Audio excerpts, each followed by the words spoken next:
کچھ انجان لوگ تھے جو شہروں کے شہر جلا کر گزر گئے، سلطنتیں جو صدیوں سے قائم تھیں ان کا نشان تک مٹا گئے، اور پھر وہ لوگ غائب ہو گئے۔ نہ ان کا اصل نام پتہ چل سکا اور نہ یہ معلوم ہو سکا کہ وہ کہاں سے آئے تھے، بس جہاں سے گزرے وہاں صرف راکھ، خاموشی اور سوالات چھوڑ گئے۔ تاریخ انہیں آج سی پیپل کے نام سے یاد کرتی ہے۔ آخر سوال یہ ہے، کون تھے یہ لوگ؟ کیا یہ صرف قاتل حملہ ور تھے یا ایک ٹوٹی ہوئی دنیا کا نتیجہ؟ کیا انہوں نے صرف سلطنتیں تباہ کی یا پورا گلوبل سسٹم گرا دیا؟ اس کہانی کی شروعات ہوتی ہے 1200 BC کے قریب۔ مشرق میڈیٹرینین میں ایک عظیم تحفظ ٹوٹ گیا، شہر جل گیا، سلطنت گر گئی، ریکھائیں ادھوری رہ گئی، لیکن یہ صرف شروعات تھی۔ ہسٹورینز کے مطابق ان واقعات کا سینٹر ایک ہی چیز تھی: سمندری حملے۔ لیکن ان قوموں کی اصل پہچان آج تک پورا راز ہے۔ مصر کے حکمران رمیسس III نے اپنی دیواروں پر واضح طور پر ان حملوں کا ذکر کیا۔ ان کے ریلیفز میں سمندر سے آنے والی فوج اور شپس نظر آتی تھی، مگر یہ ریلیفز بھی مسٹری کو پوری طرح سالو نہیں کر سکتے۔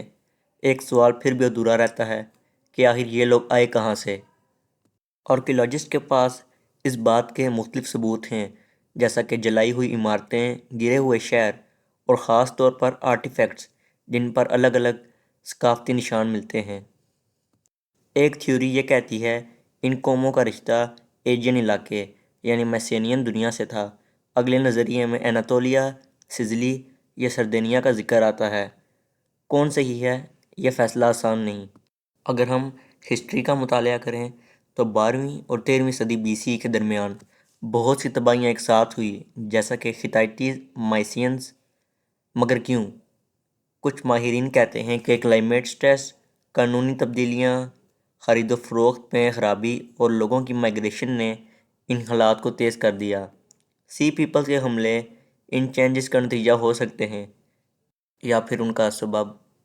ایک اور ممکن وجہ پائریسی اور مرسنری گروپس تھے، سمندر پر چلنے والی ملیشیاں جو موقع ملتے ہی کوسٹل سیٹلمنٹس کو لوٹ لیتی۔ لیکن کیا یہی سب کچھ تھا؟ رمیسس III کے ریکارڈز میں سی پیپل کا ایک گروپ ایسے دکھایا گیا جیسے وہ شیلڈ، ہیلمٹ اور ڈسٹنکٹ ہیڈ گیئر پہنتے تھے۔ یہ نشان اسکالرز کے الگ الگ گروپس آئیڈینٹیفائی کرنے میں مدد کرتے ہیں۔ ایجپشین ریلیفز میں ان کے کچھ نام بھی ملتے ہیں، جیسا پیلیسٹس، تیجیکر، شکلیش یا دنین۔ یہ نام ہمیں کچھ ڈائریکٹریز دیتے ہیں، لیکن ہر نام کا مطلب سیدھا نہیں نکلتا۔ ہسٹورینز نے ان ناموں کو میڈیٹرینین آئی لینڈ یا ایجین جگہوں سے جوڑنے کی کوشش کی، مگر ہر اٹیمپٹ نے مکمل نتیجے تک نہ پہنچایا۔ آرکیولوجی نے جو ثبوت دیے ان میں سے ایک دلچسپ کلیم یہ ہے کہ سی پیپلز کے لوگوں نے سیٹلمنٹ بھی کیے۔ اس کا ذکر ہمیں فلسطین کی سٹوری میں ملتا ہے، مگر یہ سیٹلمنٹ انویژن سے زیادہ کمپلیکس تھی۔ جارڈن ویلی میں کچھ نئی کھدائیں سجیسٹ کرتی ہیں کہ سی پیپلز کے لوگ اندرون شہر تک بھی گئے، یعنی یہ لوگ صرف کوسٹ پر اٹیک نہیں کرتے بلکہ کچھ گروپس زمین پر بھی بس گئے۔ پر اس کلیم پر سب لوگ متفق نہیں ہیں۔ یہ بات امپورٹنٹ ہے، انویژن ایک سیدھا لفظ نہیں، اکثر یہ مائیگریشن، ایزیمیلیشن اور لوکل پاور سٹرگلز کے کوکٹیل ہوتا ہے۔ فلسطین سائٹس پر پوئٹری اور الگ ایگریکلچر ملتا ہے۔ انہوں نے اپنی سوسائٹی بنائی، لوکل ایلیمنٹ سے مکس ہوئے اور آخر ریجن کے نئے حکمران بنے۔ انویژن، مائیگریشن اور سیٹلمنٹ تینوں ایک ساتھ چل رہے تھے۔ ہر جگہ کے لیے یہ جواب مختلف تھا۔ کچھ جگہیں واپس تعمیر کی گئی، کچھ میں لمبے عرصے تک خاموشی رہی۔ اب ایک نازک سوال ہے، کیوں ایجپٹ بچ گیا جب باقی سب کچھ گر گیا؟ نائل کی geography, centralised bureaucracy, grain storage اور سوشل سٹرکچر نے مصر کو ان حملوں سے بچائے رکھا۔ واپس سی پیپلز پر آتے ہیں۔ ان کا چہرہ ہم نے کہیں ڈائریکٹ نہیں دیکھا، ہم انہیں پوٹری، ریلیفز اور ناموں کے ذریعے اندازہ کرتے ہیں۔ پر ان ہنٹس کو جوڑ کر جو ثابت ہوتا ہے وہ یہ ہے کہ ایرا کی انٹرپشن ہوا، جہاں مائیگریشن، کلائمیٹ سٹریس اور پولیٹیکل بریک ڈاؤنز نے مل کر نیا آرڈر بنایا۔ ایک اور بات، ریکارڈز ہم پر بائس نظر آتے ہیں۔ وکٹرز اپنی کہانی لکھتے ہیں، جو ذلیل ہوئے ان کا پرسپیکٹو کم ملتا ہے۔ ایجپٹ کے لوگ سی پیپلز کو ایک ملٹری تھریٹ کے روپ میں پیش کرتے ہیں۔ سی پیپلز کی کہانی میں سب سے انٹرسٹنگ بات یہ ہے کہ وہ غائب ہو گئے۔ انہوں نے ٹیمپریری تباہی تو کریٹ کی، لیکن اس کے بعد جو لوگ آئے وہ نئے نیریٹو لے کر آئے، سیمیٹک گروپ، لوکلائز ٹریٹس اور نئی کلچرل سینتھسز۔ جب ہم آرکیولوجی میں ڈگ کرتے ہیں تو کبھی ہمیں ایک چھوٹی سی ڈیٹیل ملتی ہے جو پوری کہانی کو بدل کر رکھ دیتی ہے۔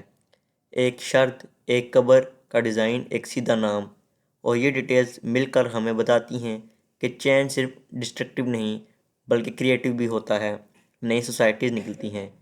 اسی وجہ سے سی پیپلز کو صرف ویلن سمجھنا مناسب نہیں۔ وہ لوگ جو ایک پرانی دنیا کے کولیپس کے درمیان موو کر رہے تھے، کچھ رائڈرز، کچھ ریفیوجیز اور کچھ سیٹلرز۔ ان کا عمل انوائرمنٹ، اکانومی اور پولیٹکس کے لیے انٹرسیکشن کا نتیجہ تھا۔ اب ہم سے سیدھا سوال ہے، اگر تم سے دور کے ایک آدمی ہوتے، جب فصل فیل ہو رہی ہو، تم کیا کرتے؟ بیٹھے رہتے، جنگ کرتے، یا سمندر کی طرف نکل پڑتے؟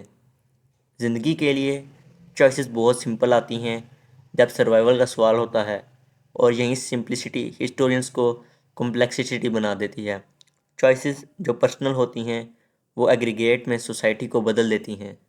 تو جب تم مسٹری ریلیفز کو دیکھو، جب تم برنٹ لیئرز کا ذکر سنو، اور جب تم پوئٹری کے نقشوں کو کمپیئر کرو، یاد رکھنا تم صرف ایک پلس دیکھ رہے ہو۔ اس پلس کا نام کولیپس ہے، لیکن اس کے اندر بہت سی کہانیاں چھپی ہیں۔ سی پیپلز ہمارے لیے ایک وارننگ ہے اور دوسری طرف ایک لیسن بھی۔ وہ دکھاتے ہیں کہ جب کلائمیٹ، اکانومی اور پولیٹکس ساتھ میں مل جائیں تو کچھ نیا جنم لے سکتا ہے، مگر اس کا راستہ خطرناک اور غیر ممکن ہوتا ہے۔ آج جب ہم ان ایشز کے آگے کھڑے ہیں تو ہم دو چیزیں کر سکتے ہیں، بس انہیں ایک رسمیائی دشمن مان لیں، یا ان کے پیچھے جو اسٹرکچرل کازز تھے ان کو سمجھنے کی کوشش کریں۔ سی پیپلز کی کہانی یہاں ختم نہیں ہوتی، وہ صرف ایک موڑ ہے جہاں ایک پرانا ورلڈ گرتا اور نیا ابھرتا نظر آتا ہے۔ اور اگر تم سچ میں ہسٹری سمجھنا چاہتے ہو تو ان موڑوں کے پیچھے کی وجہ جاننا ضروری ہے، تاکہ جب اگلا طوفان آئے ہم اسے پہچان کر وقت پر جواب دے سکیں۔ یہ تھی ان انجان لوگوں کی کہانی جو سمندر سے آئے، شہروں کو جلا کر گزر گئے اور پھر غائب ہو گئے، اور آج ان کا حقیقی نام بھی کوئی نہیں جانتا، اور نہ ہی کوئی یہ بات جانتا ہے کہ وہ لوگ آئے کہاں سے۔ بس ہم نے ان کو ایک نام دے دیا، سی پیپلز۔ ہم پوری طرح شاید کبھی جان بھی نہ پائیں کہ وہ لوگ کون تھے اور کہاں سے آئے تھے۔ اگر آپ کو یہ ویڈیو پسند آئی ہو تو ویڈیو کو لائک کریں، چینل کو سبسکرائب کریں، اور میری اینشنٹ سیریز کی باقی ویڈیوز بھی ضرور دیکھیں۔ ملتے ہیں نیکسٹ ویڈیو میں کسی نئے ٹاپک کے ساتھ، تب تک کے لیے اللہ حافظ۔